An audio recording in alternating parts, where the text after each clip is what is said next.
Hello, everybody, and welcome to Classroom Psychology. I'm your host, Cora, and thank you so very much for joining me on this little video series we're doing to supplement the podcast Classroom Psychology. We can get it wherever you get your podcasts, but we're going to try and summarize the literature in a bit more of a digestible form for you here. I'm your host, Cora. Thanks so much for joining me. What do we do here? We take confident declarations from public figures, sometimes famous book authors, probably the President of the United States quite frequently, and we take their confidently declared statements for the questions we're sure they're intended to be, and we see if we can't find an answer together. Did I go too red on the lipstick today? Lip tint's a little bit red, but hey, screw it. Let's go. Who have we got today? We have Representative Nancy Mace from South Carolina's 1st District. In the House of Representatives, Nancy Mace likes to talk about trans stuff. So let's see. She's going to use some epithets in this clip, deepest apologies, and we're going to take a look and see if we can't turn this into a question. It's going to be hard. It's going to be hard. Let's take a look. Used a phrase that is considered a slur in the LGBTQ community and the transgender community. And let me please finish without interruption. And Tranny. I don't really care. You want penises in women's bathrooms, and I'm not going to have it. Okay. No, thank you. Let It's disgusting. the gentleman state his parliamentary inquiry. to me, a slur is a slur. And here in the committee, a level of decorum requires us to try consciously to avoid slurs.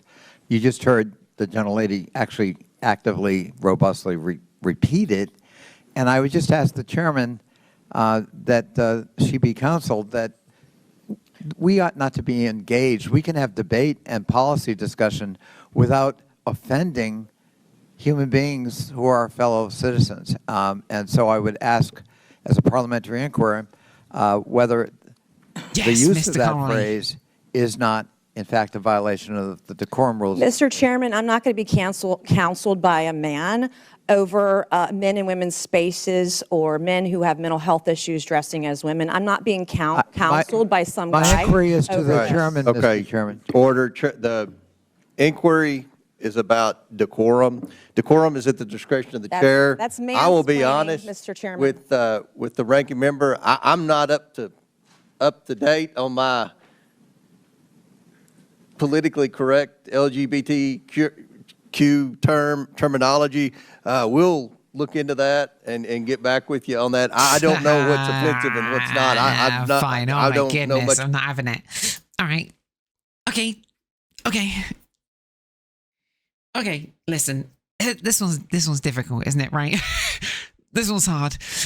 We've taken some questions on the podcast before, but this one's a toughie. But we'll take it for the question we're sure it's intended to be. Representative Nancy Mace, thanks so very much for the question. Posed as they often aren't, in the form of just the worst kind of epithets you can imagine. But hey, we'll take it for the question we're sure it's intended to be. We'll see if we can't find an answer together. So we reviewed the literature on internalized stigma. Why don't we do this? Well, the reason why we don't really allow people, there are many reasons why we shouldn't allow people to just use those kind of epithets, but underlying all of it is a stigmatizing belief, right? And it's a stigmatizing belief that you see in a lot of places online where people have a view that transgender people aren't really the gender that they experience themselves to be on the inside, right? Instead, what they see is, particularly when it comes to transgender women, trans guys and non-binary folks and gender fluid folks and the rich tapestry of genders outside of the gender binary. Listen, guys, you get kind of invisibilized in public discussion and debate, which is, its own form of marginalization and probably just as bad as what trans women tend to get, which is that trans women tend to get called men. Underlying it all, of course, is the view that people who are gender diverse don't know their own minds, can't be trusted. Of course, they're not really the gender that they say they are. But of course, they freaking are. We did an episode last time on transgender brains when we looked at gender diverse people and we find that actually there are brain differences, but that doesn't validate anybody. What validates you in your identity is you in your identity. If you say, I feel like something is right on the inside, that's right, that feels like home, that's what I am, that's what validates you. And given the wide tapestry of gender experiences that clearly are in the research, genders outside of the binary are absolutely valid. So are people who transgress and move across the binary. All experiences are valid here. But underlying it, all of this kind of, these profanities, right? All of this kind of discriminatory language is this view of transgender people as not the gender they consider themselves to be, right? They see trans guys as like really, in inverted commas, like as sort of vulnerable young women who have been caught by social contagion. Maybe they're neurodivergent, and that's why, ridiculous, right? Even if you are neurodivergent, it doesn't invalidate your identity, right? Clearly. And for trans women, often like they're super secret, monstrous men hiding under alluring feminine forms like Cuttlefish Barbie. But, that's the belief. The problem with that belief and espousing it is that it is a form of stigma that gets internalized. Now, we found a bunch of things. We looked at the literature. I looked at all the literature I could find that looked at stigmatizing beliefs and stigma and gender diversity. And I found a bunch. If you're interested in the details, don't hesitate to check out Classroom Psychology Podcast. We go through it in some detail and it's wild. But we learned a handful of things. The first thing we learned is that stigma is almost ubiquitous. In every single culture, stigma exists, right?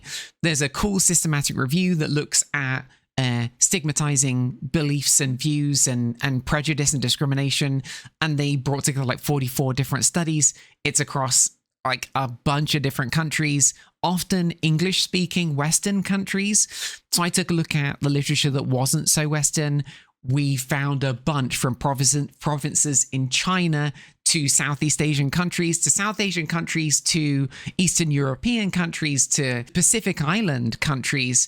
We found ubiquitous experiences of discrimination and prejudice, and underlying it all are those stigmatizing beliefs that fuel them, right? So we found stigma is everywhere, and it's associated with really bad things. People have really bad outcomes from experiencing prejudice and discrimination. We already know this from previous episodes, but stigma specifically, this kind of stigmatizing belief, this sort of underpinning belief about what a person is truly, that's got its own kind of unique consequences for people. And as we look at literature, there are kind of two big reasons for that. And they're both forms of internalization.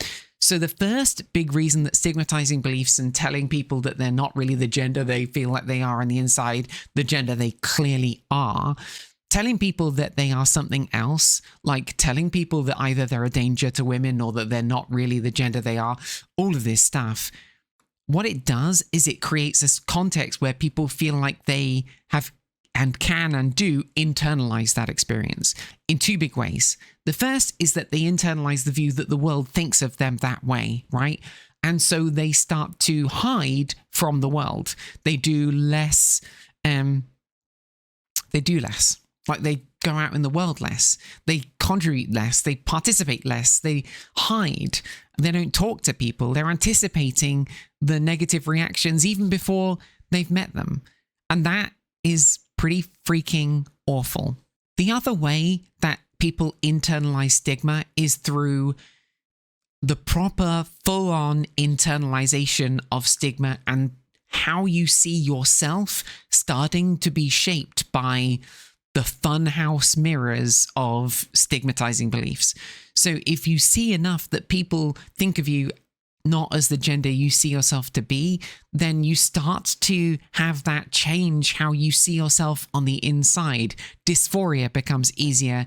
Finding that version of yourself that is who you are is a bit more distant, and it gets harder. There's a cool quote from Tankersley who says that stressors in the external environment, external observable environmental threats like verbal abuse, physical abuse, discrimination, victimization, and violence have a trickle-down effect. They promote hypervigilance in anticipation of future harm, which then dysregulates interpersonal interactions. So people self-isolate. They do a bit of social isolation. They run into problems where they start to anticipate that the world is going to be harmful to them, and so they hide. Problematic in and of itself, right? And then you don't get the opportunity to demonstrate to yourself that the world is more accepting of you than it appears, right? But ultimately, they say, this becomes internalized by people in the form of self-hatred and self-esteem. There's another cool quote. So this quote is from Kathleen Gallo.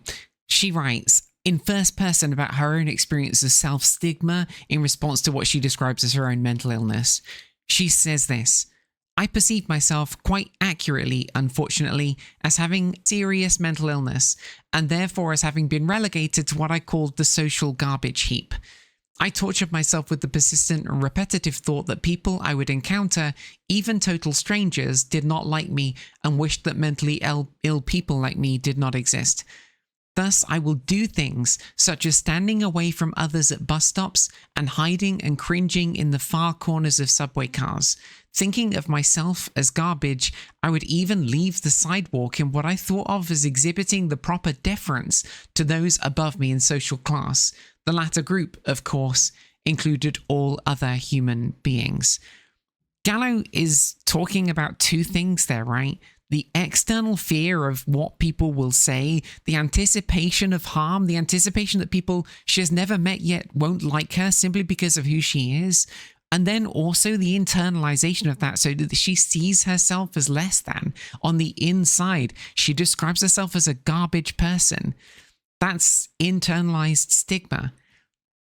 So for trans people, yeah, we're going to internalize that kind of stigma. To Representative Nancy Mace, that's why we don't do this stuff. Sure, cry freedom of speech, but the more that you espouse those kinds of views, the more that you create a world where people are going to internalize that kind of stigma.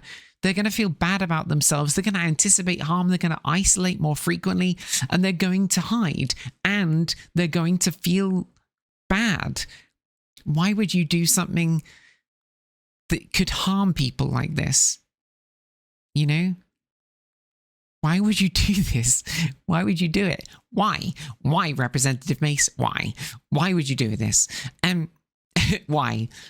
But, folks, fear not, because there is an opportunity here, because people have been writing about what they call resistance to stigma, a kind of stigma resistance. So there's one cool quote I want to share with you from Andust and colleagues a couple of years ago. They did completed a study called When They Do That Kind of Bad Things to Me, I Feel That They Encourage Me to Be Strong and Be Who I Am. Trans feminine people in Samoa, Tonga, and the Cook Islands, and how they experience discrimination, acceptance, and a sense of place, published in Culture, Health, and Sexuality. They asked amazing trans feminine people, including someone called Lae, who's Fa'afafine from Samoa. And she writes this about resistance to stigma. My mum supports me very much, she says. She is always the one taking care of all my clothes, even with the bras. When it comes to acceptance, it's a matter of love instead of understanding, because people will understand you and they will still judge you, but not the people who love you, because the people who love you will accept you no matter what, or who you are, or what you identify as. They might not understand you, but they will still love you because you are family. To all my gender diverse people out there, you are family. And to Representative Mace, if you were to treat us a little closer and a little kinder, and if we remember that we can stand tall against this, that we can resist these kind of stigmatizing beliefs, and if we come together and find one another and remind ourselves what found family really is, then we can create a world where everyone can find a place to belong. Thanks so much for joining me. This is Classroom Psychology. You are extremely welcome here. This is our little video series where we try and, offer a little bit of a lighter touch view of the literature, a little bit of a summary for you. Let us know in the comments below what you think and what your experiences are of acceptance and welcoming and euphoria in resistance to the stigmatizing beliefs of our environment. I look forward to hearing from you, and I look forward to seeing you, as always, in the next one. Did I wink? I winked a little there. Sorry, that was a weird wink.